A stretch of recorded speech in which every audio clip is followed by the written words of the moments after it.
It's as simple as that. If this most fundamental right is allowed to perish, then the rest of our rights and liberties will topple just like dominoes, one by one. They'll go down.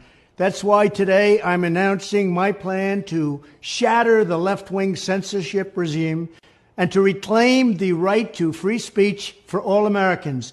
And reclaim is a very important word in this case because they've taken it away. In recent weeks, bombshell reports have confirmed that a sinister group of deep state bureaucrats, Silicon Valley tyrants, left-wing activists, and depraved corporate news media have been conspiring to manipulate and silence the American people.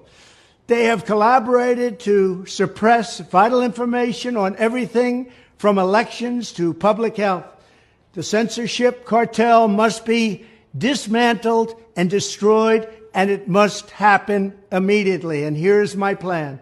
First, within hours of my inauguration, I will sign an executive order banning any federal department or agency from colluding with any organization, business, or person to censor, limit, categorize, or impede the lawful speech of American citizens.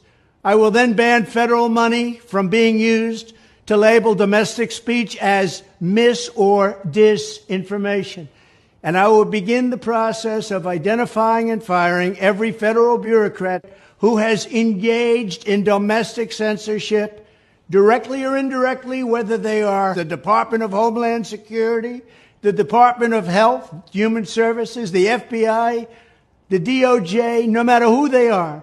Second, I will order the Department of Justice to investigate all parties involved in the new online censorship regime, which is absolutely destructive and terrible, and to aggressively prosecute any and all crimes identified. These include possible violations of federal civil rights law, campaign finance laws, federal election law, securities law, and antitrust laws, the Hatch Act, and a host of other potential criminal, civil, regulatory, and constitutional offenses. To assist in these efforts, I am urging House Republicans to immediately send preservation letters, and we have to do this right now, to the Biden administration, the Biden campaign, and every Silicon Valley tech giant, ordering them not to destroy evidence of censorship. Third, upon my inauguration as president, I will ask Congress to send a bill to my desk revising Section 230 to get big online platforms out of censorship business. From now on, digital platforms should only qualify for immunity protection under Section 230 if they meet high standards of neutrality, transparency, fairness, and non-discrimination.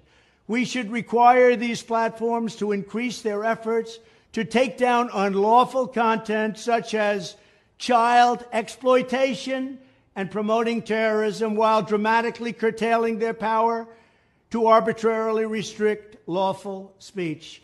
Fourth, we need to break up the entire toxic censorship industry that has arisen under the false guise of tackling so-called mis- and disinformation.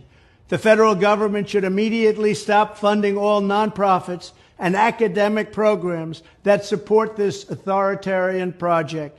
If any U.S. university is discovered to have engaged in censorship activities or election interferences in the past, such as flagging social media content for removal of blacklisting, those universities should lose federal research dollars and federal student loan support for a period of 5 years and maybe more.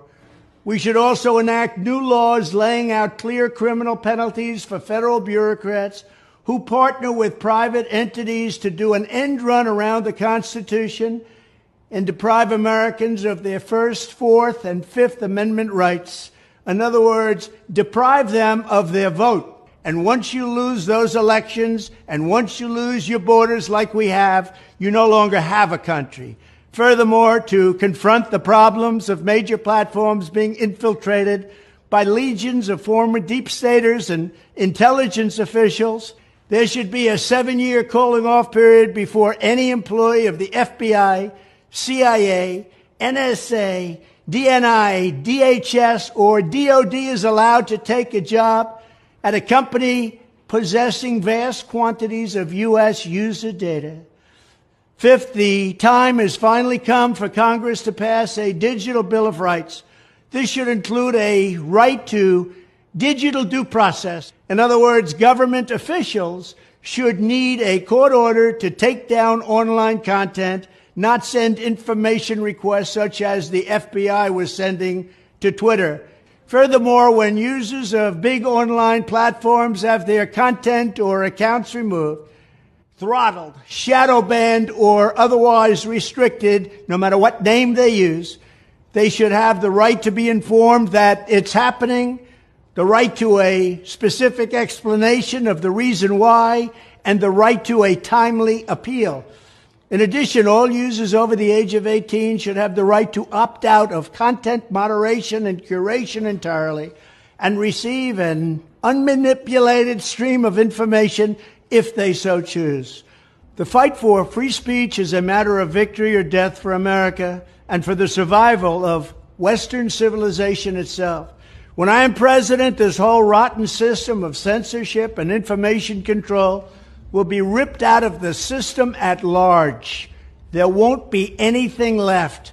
By restoring free speech, we'll begin to reclaim our democracy and save our nation.